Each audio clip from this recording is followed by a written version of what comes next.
Hello friends, Ami's ഗാർഡനിലേക്ക് എല്ലാവർക്കും സ്വാഗതം. ഇന്ന് നിങ്ങളെ പരിചയപ്പെടുത്തുന്നത് നിങ്ങൾക്കെല്ലാം അറിയപ്പെടുന്ന സ്നേക്ക് പ്ലാന്റ് അല്ലെങ്കിൽ സാൻസെവേരിയ ചെടികളെക്കുറിച്ചാണ്. പണ്ട് കാലം മുതലേ നമ്മുടെ നാട്ടിൽ കാണപ്പെടുന്നതാണ്. ഈ സ്നേക്ക് പ്ലാന്റിൻ്റെ പോലെ തന്നെ വേറൊരു ചെടിയാണ് ഇംഗ്ലീഷ് ചെടി പറയുന്നത്. അതിൻ്റെ ഇലകൾ ഞാൻ നിങ്ങളെ കാണിച്ചു തരാൻ ഞാൻ ഫോട്ടോ എടുത്തു വെച്ചില്ല. ചെടികളുണ്ട്, പറമ്പിൽ ഇപ്പോഴും കിടക്കുന്നുണ്ട് ആ ചെടികൾ. ആ ചെടിയും അങ്ങനെ തന്നെ നമ്മൾ എവിടുന്നെങ്കിലും ഈ പ്ലാന്റിനെ പറിച്ചു കൊണ്ടുവന്നിട്ട് നട്ടിട്ട് ഏകദേശം ഒരു മാസം എല്ലാം കഴിയുമ്പോഴേക്കോ ഇത് മുളച്ച് അതിൽ നിന്ന് സൈഡിൽ നിന്നെല്ലാം മുള വരാൻ തുടങ്ങും. കുറച്ച് നാളും കൂടെ കഴിയുമ്പോഴേക്കും ആ പരിസരം മൊത്തം ഇത് നിറയാൻ തുടങ്ങും. അന്നേരം എന്തൊന്നും ചെയ്യേണ്ടതെന്നില്ല, ആ വേവലാതിയിൽ നമ്മൾ ഇതിനെ പറിച്ച് അങ്ങ് കയ്യാലെ പുറത്ത് കൊണ്ടുവെക്കും. വീട്ടിൽ നിന്ന് അമ്മയെല്ലാം നമ്മളെ ചെറുപ്പത്തിലേ അങ്ങനെ അമ്മയെല്ലാം ചീത്ത പറയാൻ തുടങ്ങും. എന്തെന്ന് ഇത് കാടും പടലും പറിച്ചിട്ട് വീട്ടിൽ കൊണ്ടച്ചനെന്ന് പറഞ്ഞ് ചീത്ത കിട്ടും നമുക്ക്.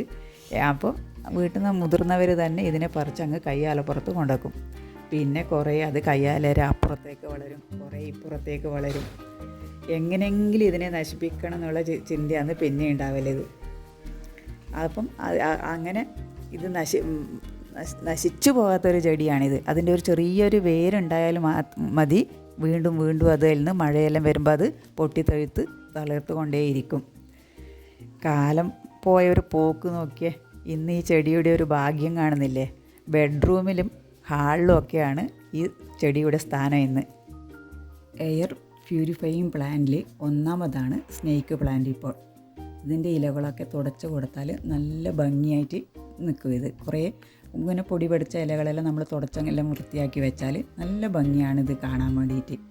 അതുപോലെ ഇതിന് അധികം വെയിൽ കൊണ്ടാൽ ഇതിൻ്റെ ഇലകൾ ഒരു മങ്ങിച്ച വന്ന് ഇലകൾ കാണാനൊരു ഭംഗി ഉണ്ടാവില്ല. നിങ്ങൾ കാണുന്നുണ്ടാവും എൻ്റെ ഒരു പോട്ടിലത്തെ ചെടിയുടെ ഇല നോക്കിക്കോ, അതൊരു ഭംഗിയില്ലാതെ ഇരിക്കുകയാണ്. അത് കുറച്ച് നല്ല പോലെ വെയിൽ കൊണ്ടാണ് ആ ഭംഗി പോയത്. അതുപോലെ അങ്ങനെ ഭംഗി പോയ ഒരു വലിയ പോട്ടിലത്തെ ഇലകളെല്ലാം ഞാൻ കട്ട് ചെയ്ത് വെച്ചതിന് ശേഷം അതിന് നല്ല തളിർപ്പില വന്നിട്ട് നിങ്ങൾക്ക് കാണുന്നുണ്ടാകും. ചെടിയിൽ നല്ല തളിർപ്പില വന്നിട്ടുണ്ട്. ആ കട്ട് ചെയ്തതെല്ലാം പോയി പുതിയ നല്ല ഇലകൾ വന്നിട്ടുണ്ട്. നിങ്ങൾക്ക് ഇഷ്ടമായില്ലേ ഇവരെ?